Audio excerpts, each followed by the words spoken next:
Awesome. Well, I'm super excited to be here for your team meeting. And I would imagine this is strategic planning, getting ready for the new year, getting the team ready. My name is Tomas Martinez. How many of you were here when I spoke, 3 years ago? Yeah, out in Bernie? Oh, okay, several of you. Okay, very cool. Just so I know, because this will really help me later, how many have been with Neal&Neal for 5 years or more? 5 years or more? One? Okay, all right.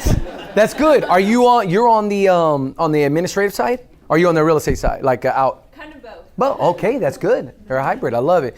Anybody more than three? Raise your hand if you're more than three. Okay, that helps. That helps me. Okay, good. Who's here? It's like you just started. Yay! Awesome. Awesome. Well, listen, I want to talk about long-term versus instant gratification, right? Long-term success over instant gratification. And we're going to kind of start with this idea of responsibility.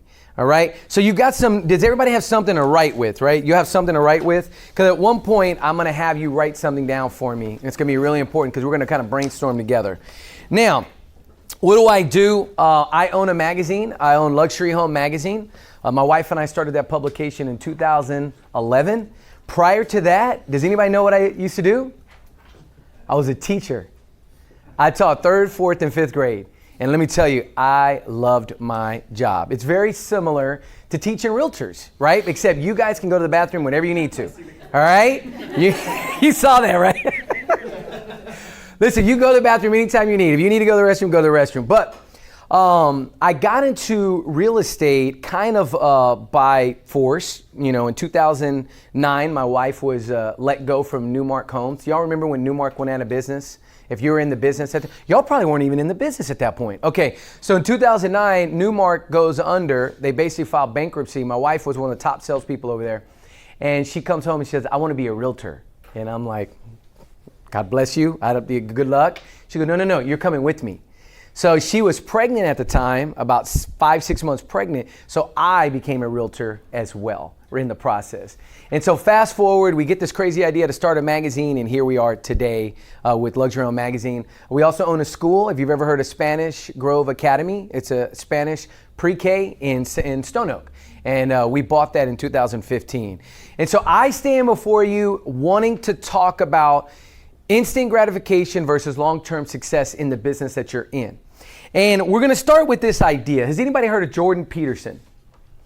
Anybody heard of him? One person. All right. All right. So Jordan Peterson is a book writer. He is he's a professor, psychologist. He wrote a book called 12 Rules for Life.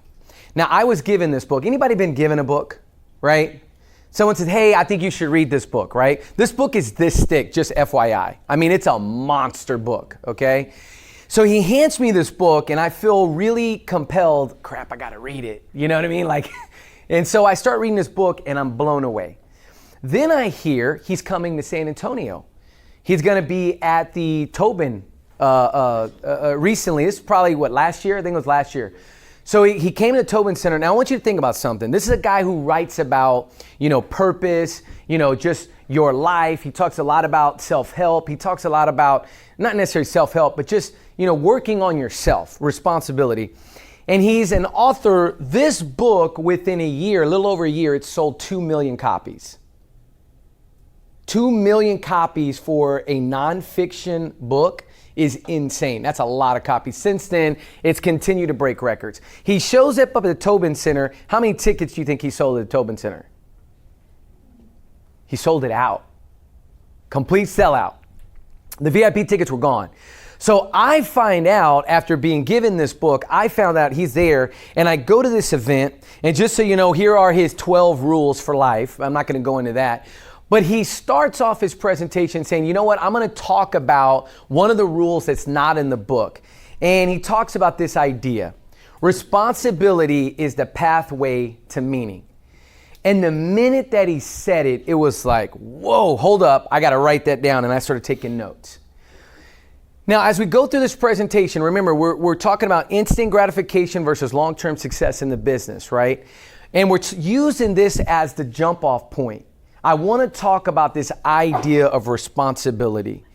Now, for many of you, you understand this word because I want to go back. I want to go way back. I want you to think, like high school days, okay? So this is a great photo of me because my sister wanted to be a model. So I had to do modeling pictures with my sister. And so this was me, I think about 8th grade, right? Now I want you to go back because look, I didn't forget about some of the guys in here. You remember this phase as well. Remember this phase back in the day, the jams? Anybody have jams? Okay, you remember the jams, all right? Now, but I don't want to forget about the ladies because some of y'all still own this, okay? Some of you still, who's bringing back the jean jacket? Anybody brought it back yet? Yep, okay. But now I say all that to go, I want you to think for a minute. Do you remember what responsibility felt like when you were younger? What was responsibility like when you were younger? Say it out loud. What was that? What did that word mean to you when you were younger? Responsibility. Make your bed. Even when you were younger, paying bills? Okay, you had to pay bills. Okay, what else? What did responsibility mean?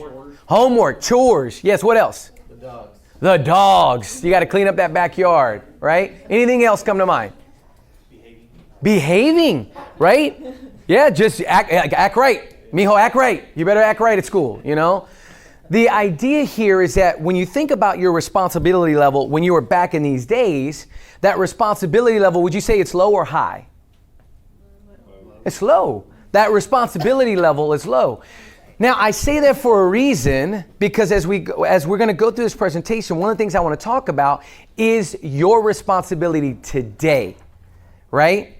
Now, before I do that, I need to explain this photo because I think this is really, really important.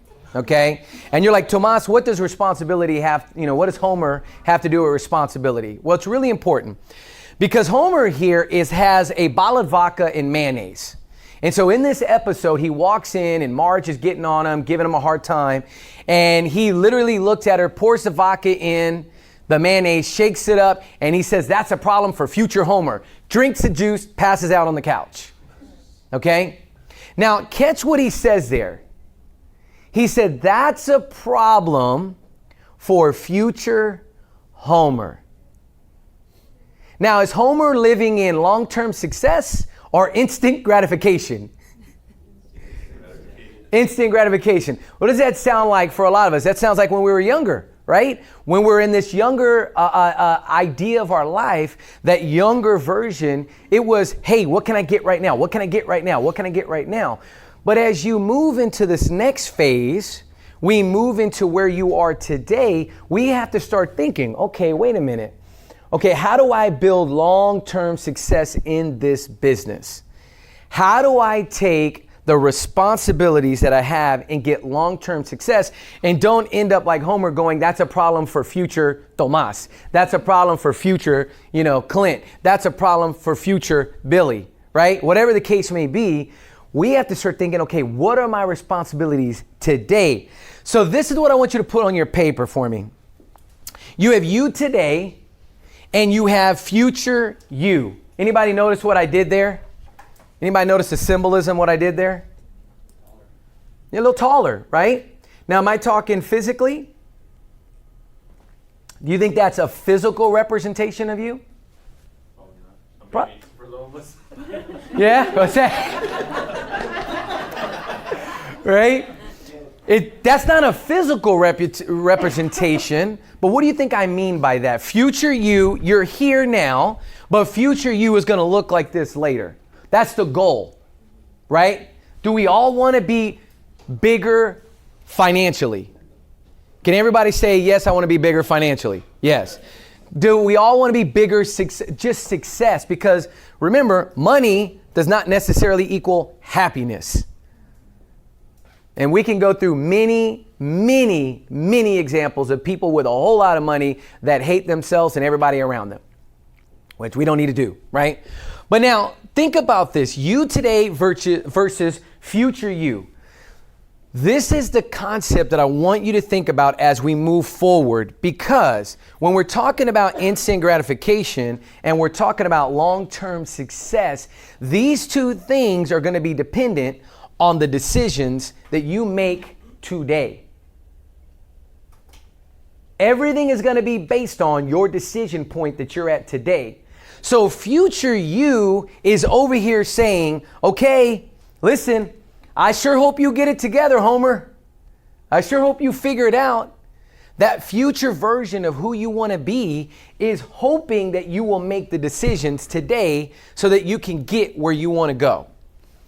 Now, this quote really, made me want to stop and think. And I wanted you guys to stop and think about this for a second. People who grow up without a sense of how yesterday has affected today are unlikely to have strong sense of how today affects tomorrow. Now, when you hear that, participation, I love participation. Remember, I was a third grade teacher, right? Fourth grade teacher. And you're hearing that, what's coming to mind? Tell me. People who don't learn from their mistakes. Got to learn from your mistakes, which means you got to take time to reflect. Look at what happened, right? What else? What else is coming to your mind? Hold on 1 sec. Wait, say that again? Throwing a rock in a pond. Okay, expound on that. I like it. Throwing a rock in the pond. So you decide to do that today, and the rock hits the pond.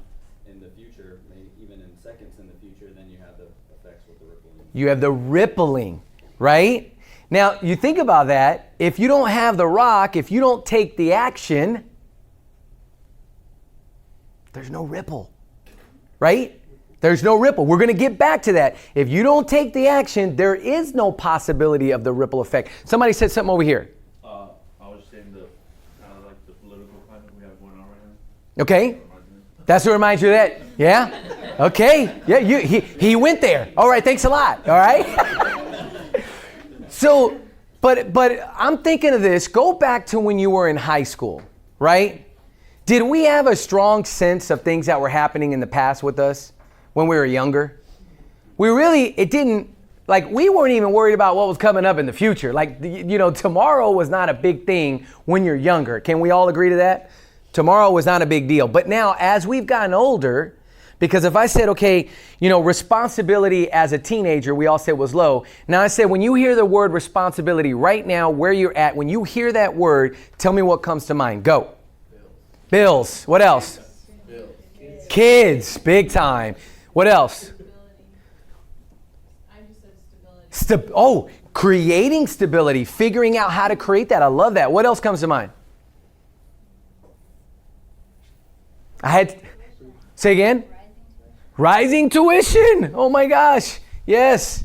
I had someone literally go, stress. I did this, and they said it in such a way, I was like, somebody go hug them. Okay, they need a hug, right? Because they were feeling this pressure and this stress, and I was just like, whoa, like that, I wouldn't want anybody to feel that, right? But that happens when you have bills, right? So now, knowing if we understand how what we did yesterday affects today, can we all agree to that? If you did no lead generation yesterday, and you did no lead generation the day before that, and you did no lead generation the day before that, and you're at Friday and you're going, where's all my leads?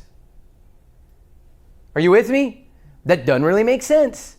You didn't take the action. You didn't throw the rock to create the ripple.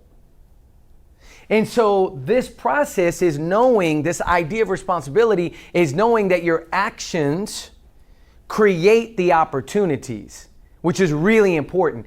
And then understanding that how today is going to affect tomorrow. Because I always talk to agents. Agents will come and they'll say, Tomas, I want to be a luxury agent. And I said, that's awesome. How about we just be an agent, right? Regardless of luxury, regardless of what type, how about we just work on taking care of people? And guess what happens when you take care of people? You're going to get more opportunities.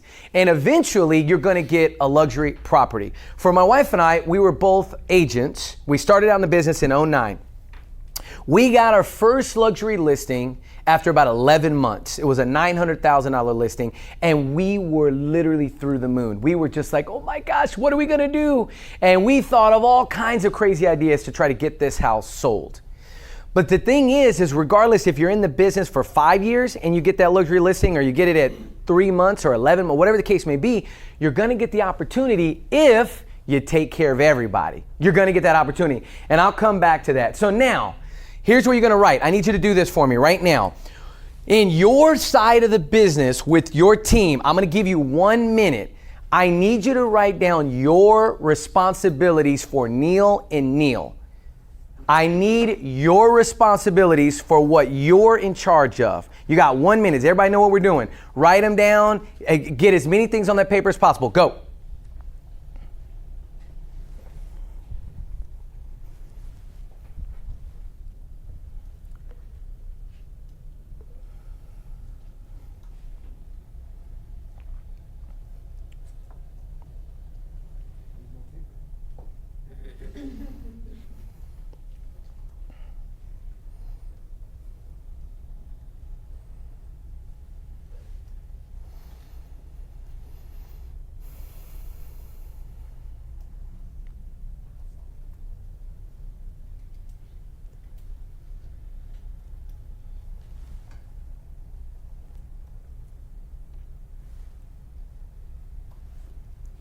Okay, about 20 more seconds.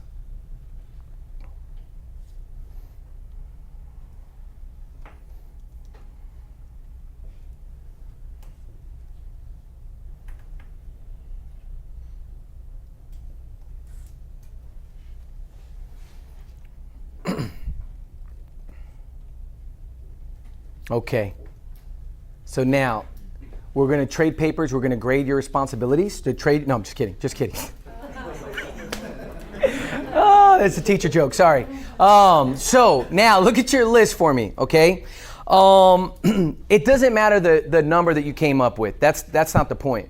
I wanted you to do this for a reason because it really connects to this whole responsibility, this idea, because long-term success versus instant gratification. So give me some of those ideas. Say them out loud. Go. Who wants to go first? Tell me one. Be a team player. Team player. Love it. What else? Provide excellent client service. Provide excellent client service. That is a responsibility. Love it. Keep going. Sell houses. Sell houses. And lots of them. I love it. What else? Setting expectations. Nice. That's a huge responsibility, right? Got to set the expectation with the client. What else? Vision. Yes. I said convert leads. Convert leads. Big responsibility. What else? We got a lot of people in this room. Come on. Numbers. Okay, what do you mean by that? Numbers. Conversion rates. Conversion rates. Knowing your conversion rates. That's huge. What else? In the back. Come on. Improving processes. I love it. Like leadership or self-initiative? Say it again, I'm sorry. Self-initiative to start projects. Yes, self-initiative, being driven. That's a responsibility. And that's going to come out in what we're going to talk about in a minute. Thank you for bringing that up. Keep going. What else? Good habits. Habits, right? That's a responsibility. Anything else? Come on. Being prompt, right? Being there, showing up on time. It's critical. That's a responsibility, right? What's that? The latest person today. Yeah. And that's why he said it. He's very self-aware. I love it. So now, here's the thing that I'm thinking is really important. I want you to look at your list. Now, go back to your list. I want you to circle the ones that make you money. Circle them. Circle the ones that you know make you money. This is, doing this on purpose. Yeah, right? Yeah. Which ones make you money? And we all know the answer to this, right?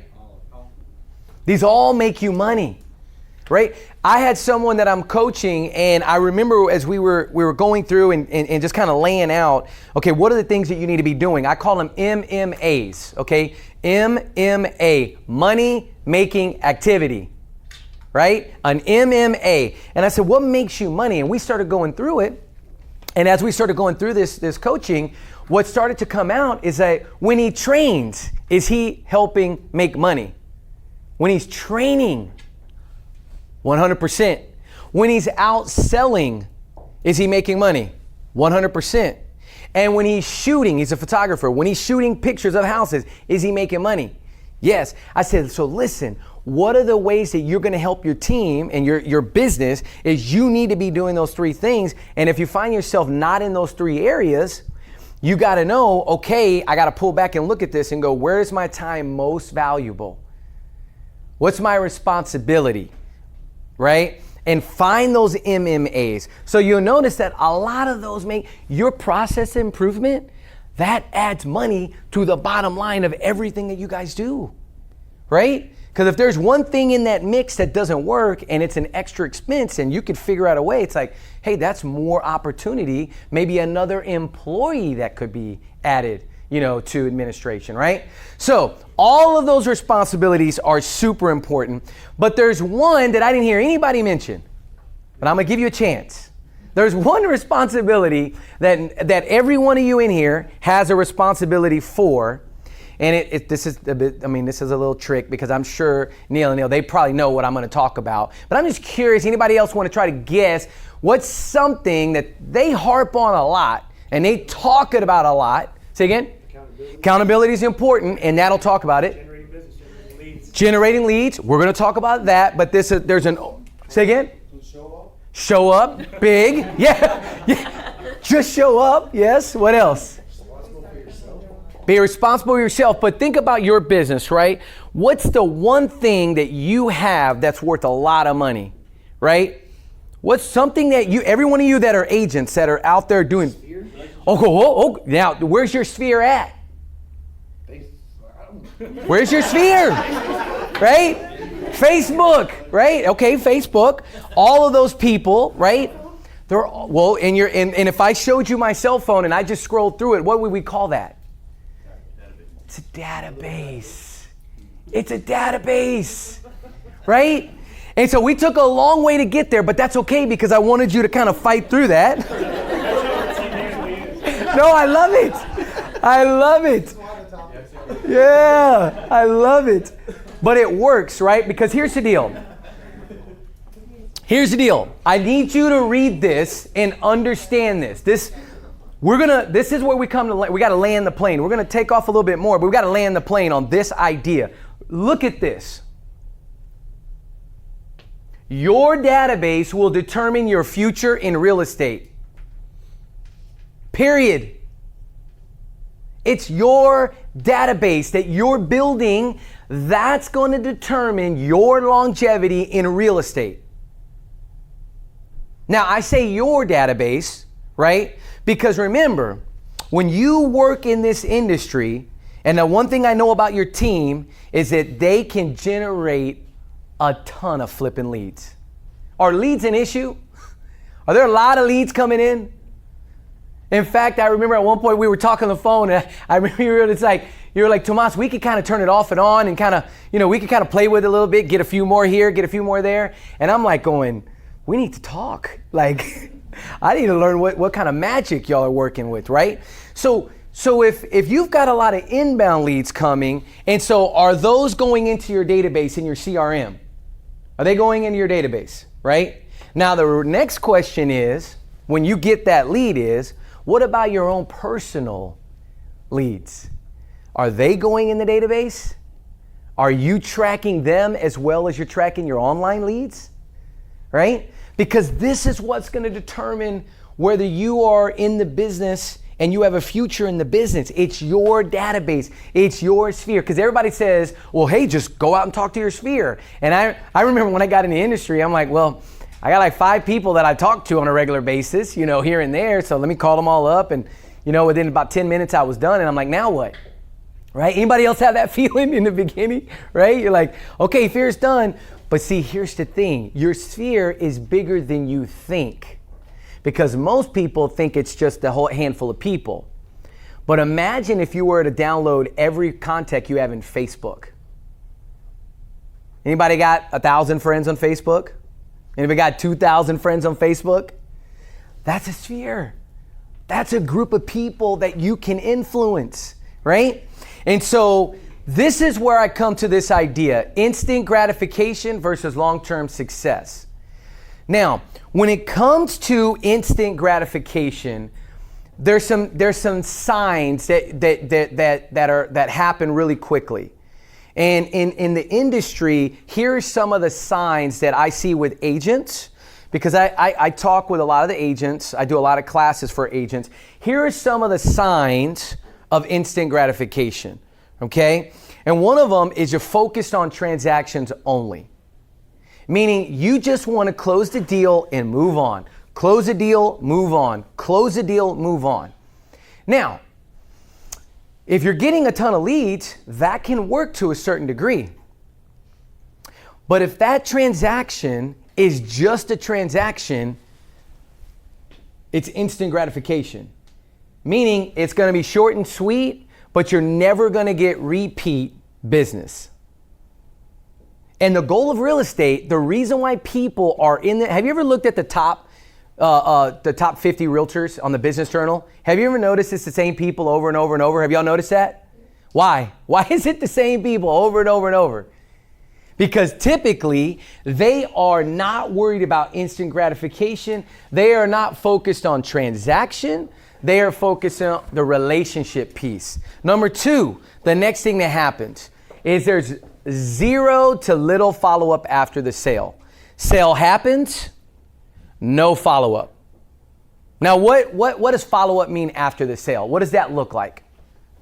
Because y'all work with a lot of buyers, right? Y'all work with a lot of buyers? 1 month, 6 months, 1 year, just, typical. And what could that be? Calls, texts, emails, cards, no cards. Yes. Pop by, it could be, I mean, the list goes on and on. There's tons of different things that you can do. But when you're instant gratification, you're just looking at, let me close the next deal. Let me close the next deal. Let me close the next deal. Oh, I got 10 more leads. Don't have time to call those people. Next deal, next deal, next deal. Instant gratification says, no. I've got to take the time to follow up on the deals that I've closed, the people that I've helped. It's important. Number three, counting the money before the close. Anybody ever count checks before you got them? Listen, look, you see my hand's up. You see my hand is up. Okay, I was in real estate. I still have my license. I still keep my license so I can spy on all of y'all, right? I know somebody in here has a really nice listing that we called you. We called you about a really nice listing. My team, did Elise call anybody in here? On my team. Okay, there you go. So she called you and was wanting to talk to you about a listing that you have, right? So we're spying and looking. We're using MLS. And so I've been there. I've counted the money before it hit the bank account. Has anybody ever spent the money before it hit the bank account? Hold on, let me get two hands. I got two, right? I've spent the money. But again, when it comes to instant gratification, when it comes to this idea, we have to think long term. I'm not worried about that yes, we got bills to pay. Yes, get it. But the idea is we're not worried about counting that before it hits the bank. Number four, more about you than them. In an instant gratification mindset, you're just like, it is you that is the big thing in that transaction. And we've got to flip that to long term and say, look, it's them, because when you give that client experience, right? That client experience that Neal&Neal wants to give to every single client, you're not going to be here. You're not going to be in this area at all. And then lastly, only working leads you think will convert. Anybody ever been down that road? We can all admit that, right? Have you ever gotten that? I remember had a listing on Donaldson over across from Jefferson. Beautiful house. My phone, the minute we put a sign in front of this, my phone rang at least 5 to 6 times a day. And what do you think 90% of those calls were? For another price. Nope. Do you rent it? Rent. They wanted to know, it's got a for sale sign, and 90% of the calls were, hey, I'm looking for a rental, and I saw this house, and I'm like, it's for sale. It's not for rent, you know? And I just remember getting really frustrated. And then instead of looking at it as an opportunity, I started looking at it as an inconvenience. You follow me? And so as the phone would ring and I would start to get really negative, but I'm thinking, wait a minute, every person that calls my phone is a stinking opportunity, Tomas. Like, are you crazy? Like, that future person is going to eventually buy something at some point. So get a clue, wake up. It's an opportunity. So don't just work the leads that you think will convert. And that means, sometimes you're going to have people that are in that qualifying stage and where you're trying to figure out, okay, do they qualify? Do they not qualify? And you want to make sure that you give them the opportunity, because trust me, at some point they're going to be ready to buy. And a lot of times what happens with people when they're ready to buy, it's the first person that calls them, that follows up with them, that reminds them. It's the realtor that they could have had a person that's been calling them for a year, but they walk into somebody at the grocery store with the name tag and they go, oh, yeah, I'm looking to buy a house. It's like a reminder. So the more consistent you can be, the better. Don't just work the ones you think will convert. Work the leads, okay? Now, long-term success.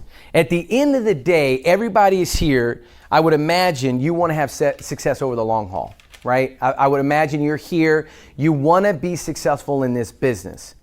And anybody here ever worked on a farm? I know that sounds crazy. Worked on a farm, okay? Okay. Did you plant? Did you plant anything? Farming, or was it more cattle? Both? Say again? Hay and cattle. Okay, good. All right. So for my people that are experienced with that, you're going to understand this concept, and everybody else, trust me, you'll understand it as well, okay? Because in order to create long-term success, you're going to have to understand how to plant, okay? You're going to have to understand how to plant. Long-term success is going to come down to planting. Now, what I mean by planting, now just think real estate, because if we go to farming, we may not have any clue. I've never lived on a farm. But for those of you that have lived on a farm, you understand there's a process to this, right? And so the planting part, how do we relate that to real estate? What does your planting look like when you're trying to build your business as an agent or continue your success? Go, say it out loud. Adding people in database. Database! Putting people in the funnel, right? What else is planting? Say it again for everybody to hear. Networking. That means I should go to everything that realtors are at, right? Right? What'd you say? I love it. Say that again out loud for everybody. Wait, what? No. What did I say? I said, that means going to all the stuff that realtors go to, right? Yeah, I don't like doing That's a great answer, right? Should you be where all the realtors are? No. That's like sharks hanging out with sharks, That's not a good plan. So you've got to figure out, it's like, where can I network where I'm the only realtor? And that's part of planting. That's part of this process, planting. What's another way you can plant? With your kids at school, and then with a teacher, Yes! I love it. You have the Neal&Neal backpack. That's right, real estate. I love it. That's it. Hey, that's a new one right there. That's a new one. Put the hat on them. Hey, it's branding. It's branding. I tried that with my son. He had a Luxury Home Magazine t-shirt that he would wear. That actually was a great idea. I love that, right? So planting is also the marketing, right? All the marketing that y'all are doing is all part of that. Now, let's keep going, and then we're going to break some of this down more. Now, you're going to see where I'm going with this, right? Because again, long-term success.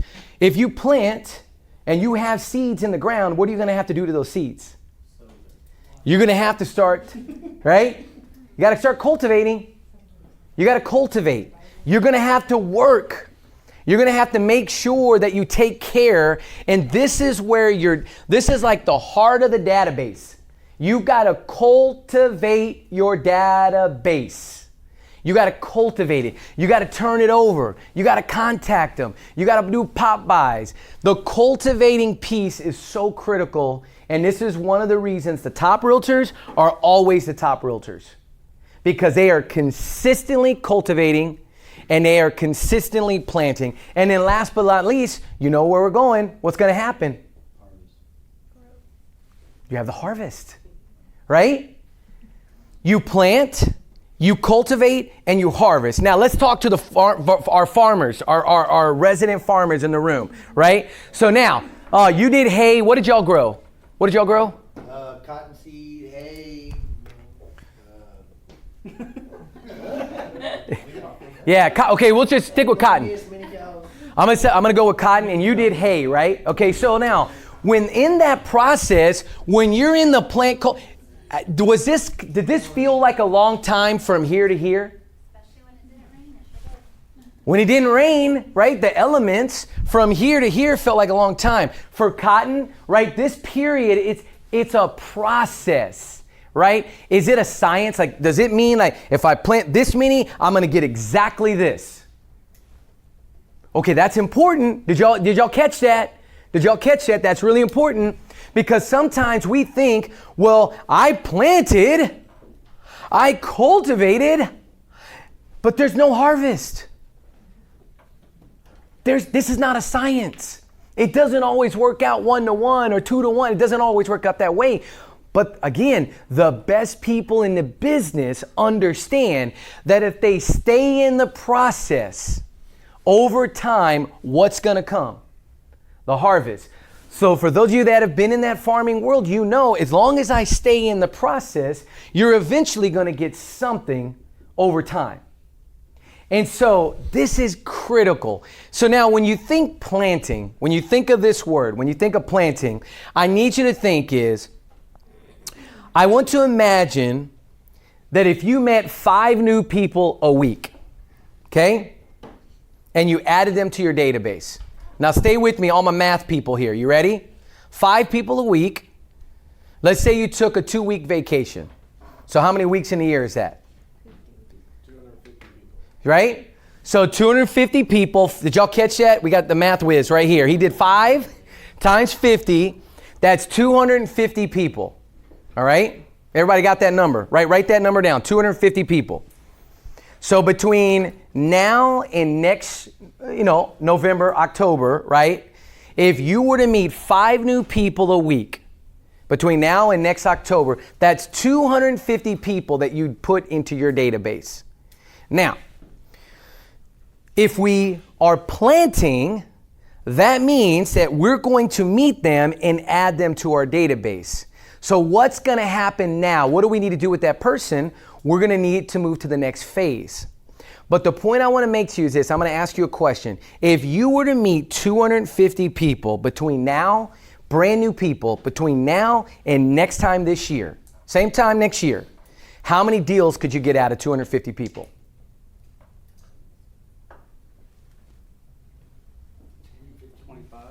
10, 15, 25. Let's take all those numbers. I will average them out. Let's say 12.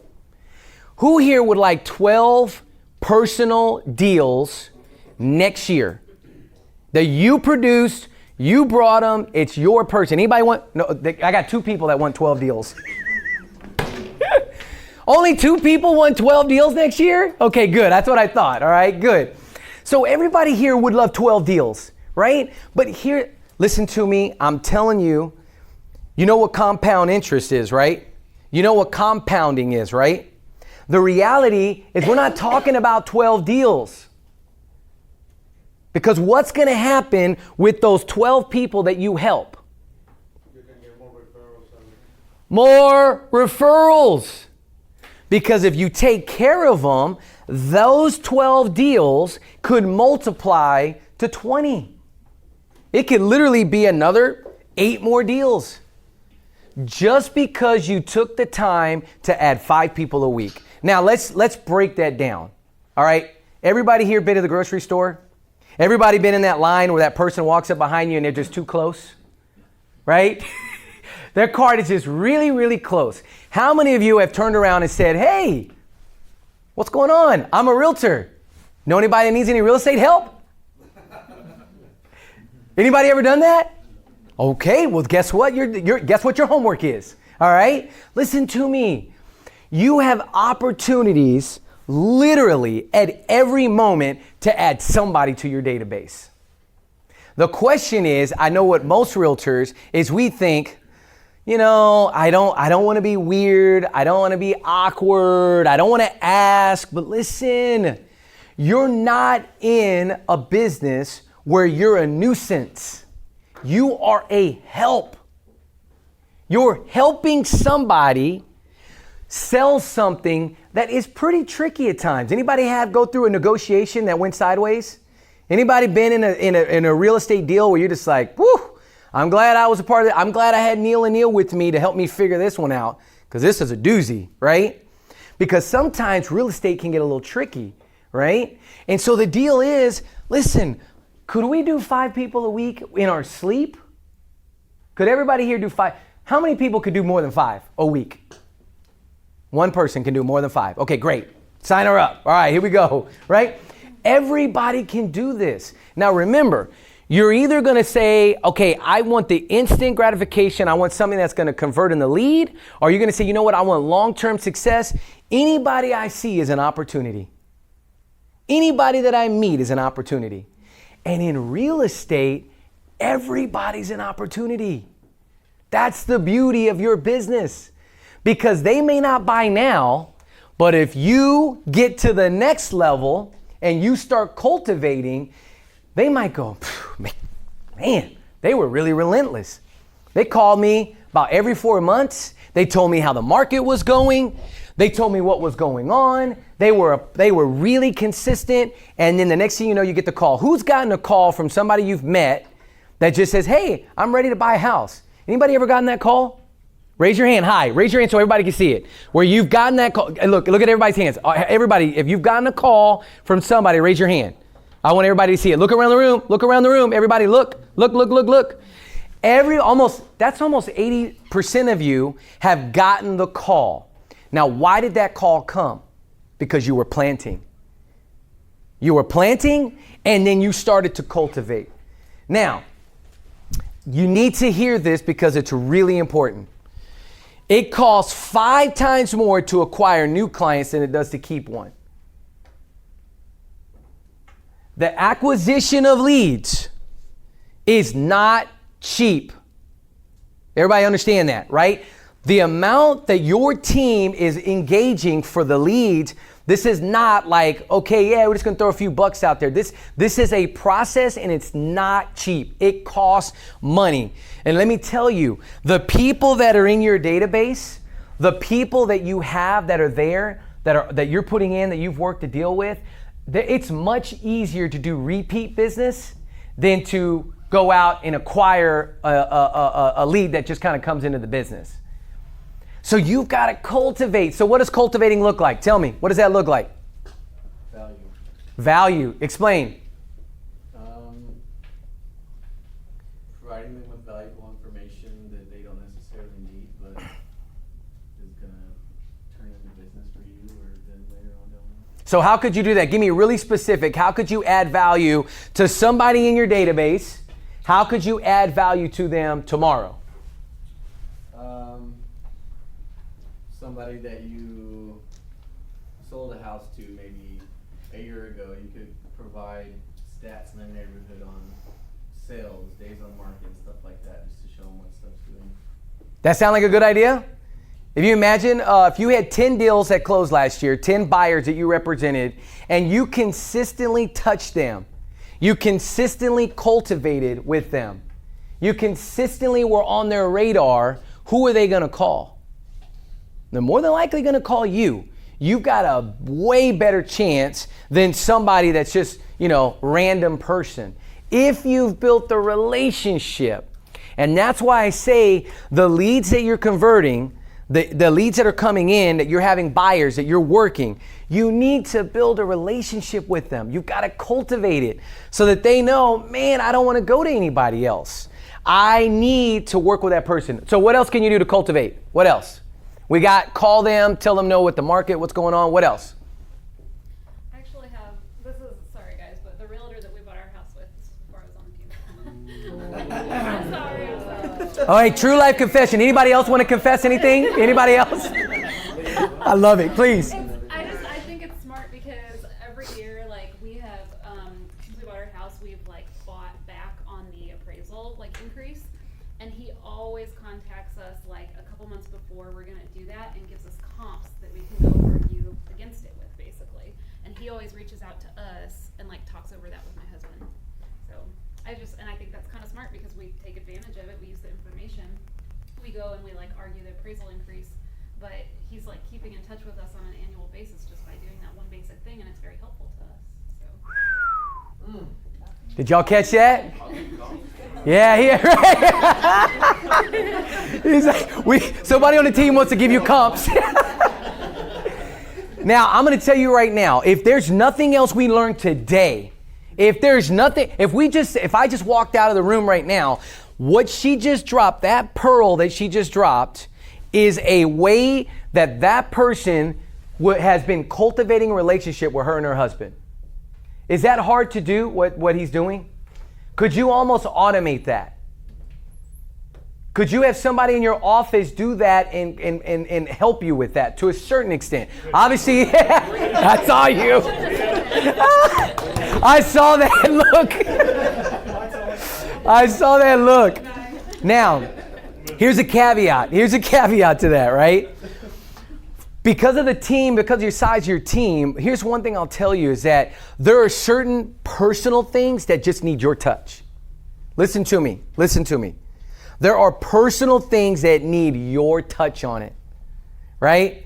How many times have you been called from a business, but you're called by the assistant, and you're getting that assistant call, and it just doesn't feel as, it didn't feel, I mean, it was still a really nice gesture, but the feeling of it was a little different than if the actual owner, called you, right? And so the personal touch is big, but listen, thank you for sharing that. That is cultivating on a whole, that is a great cultivating. What else can we do to cultivate? Give me some more. You said earlier pop buys, right? Now, we all know, has anybody ever done a pop buy? Has anybody ever done it? Is it time consuming? Time consuming. Is it expensive? Yes. Let me ask you this. I'm going to ask the real important question. Is it worth the effort? And the answer is, across the board, what I've always seen is yes.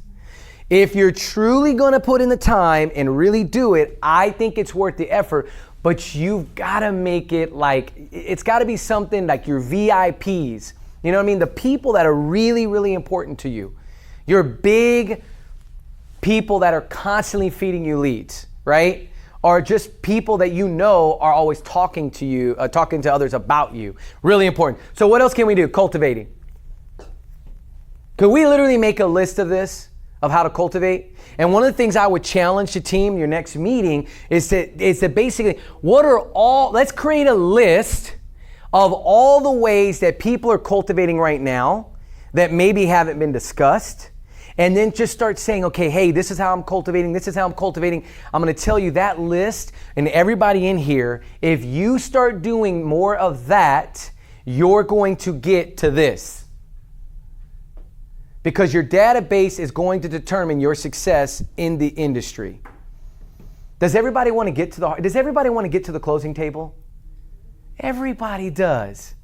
But here's the thing, for the farmers, right? For the people that have lived on a farm, you can't get to the harvest if you don't plant.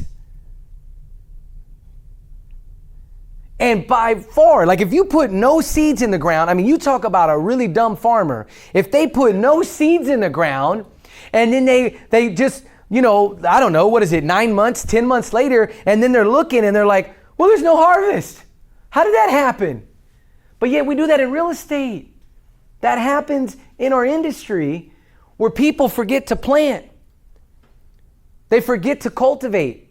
And then they're like, I don't have any results. Well, you gotta work it.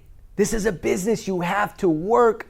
You have to put in the time to plant. You have to put in the time to cultivate. And if you stay in process long enough, you're gonna get a harvest. Now I want you to say, think 20K. Everybody say, think 20K. Think 20K. Think 20K. Right. There's a reason why I'm saying 20K. Okay?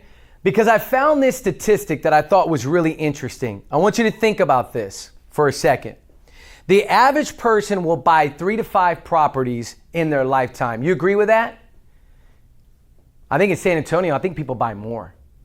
I would say remember, this is an average. I think people in y'all's lifetime, how long y'all been in real estate as a team from beginning till now? 9 years. So in 9 years, how many repeat customers have you had? You've had a lot, right? So now you know that the average is this. So if the average is 3 to 5 in their lifetime, each person buys 3 houses at an average of $250. Now, I just found out Austin median price is $400,000. The median. San Antonio, I think, is just past this.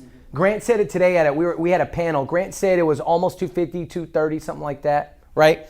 So now, that's saying if the houses are averaged at 250, that equates to roughly 18,000, almost 20,000 in commissions, in potential commissions from just one single relationship in their lifetime. Are you with me? Is everybody with me, right? You get one person in your database that closes, the chances are that person in the life cycle of your business, they're going to eventually, within, the numbers are saying 5 to 7 years, somewhere around there, they're going to come out and they're going to want to purchase again. They're going to want to move up, right? And so when they come out of that cycle, the person who has cultivated the relationship, cultivated during that time is going to get the opportunity. Now, I told you about, and from when I very first started, the top agents, they have this down to a, they know that customer, the future potential of the person you put in your database, they know that person is probably going to eventually purchase, but they're going to purchase again, and they're going to purchase again. Anybody here ever get the call, hey, can you just come write this up? Right? How many times that happened? Quite a bit. In 9 years? What do you think? Okay, I just need you to come write this up. I'm buying something. Come write this up. A lot. I can't even. 100? More? It's around there. Okay, I'd say. guys, just think about that for a second. Can you imagine if you had 100 deals that were just like, hey, I need you to come write this up? Some of y'all are smiling. You're like, ooh, yes. Sign me up. Listen, it's cultivating. You don't get there unless you plant and cultivate. And one of the biggest reasons why we had our talk, and we were talking like, okay, Tomas, I need you to come in and talk about database. I need you to talk about database. And I said, look, I'm going to come at an angle about responsibility. Because this is the deal. It's your responsibility to take care of your database. And if you don't take care of it, guess what? You're missing the opportunity to get to the harvest. You're missing the opportunity to get to the harvest. And if all of those people, if we're saying, hey, they're 20K, that means those 250 that you added to your database over the lifetime, if you're planting and you're cultivating, how much potential commission are we talking about? 12 deals? 12 deals in the pipeline that close, and then the ripple effect of those 12 deals and all the people that they know. See, it's not even 20K anymore. You follow me? We're not even talking about 20K anymore. We're talking about a complete lifestyle change. We're talking about an opportunity to drive whatever you want to drive, right? But if you don't plant, if you don't build your database, if you don't cultivate, you can't get to the harvest where you're getting 100, hey, come write this up. You got to get there. So important. And so, if you're really good at cultivating, it just gets bigger. If you're really good at cultivating, it just continues to get bigger. And so last but not least, I just want to share this. The next two slides here is that change is inevitable. Growth is optional. You have a choice from this our time together, right? You have a choice right now is you say, hey, I'm going to take responsibility for my database. I'm going to plant, I'm going to cultivate, and I know that if I do those things and I do them really, really well, the harvest will come. It's your choice. You get to decide that, right? And I guarantee you, for those that do, that those that dive into this and grab hold to this, next year around this time, when you start talking about databases, when you start talking about planting, cultivating, and harvest, there's going to be stories that are going to be shared where people doubled their business. Like literally doubled their business, because not only are they getting the online leads that your team is giving you, but they've got so much personal business, their business doubled. Wouldn't that be awesome? So I go back to the slide. Here you are today. There's future you. Here you are today.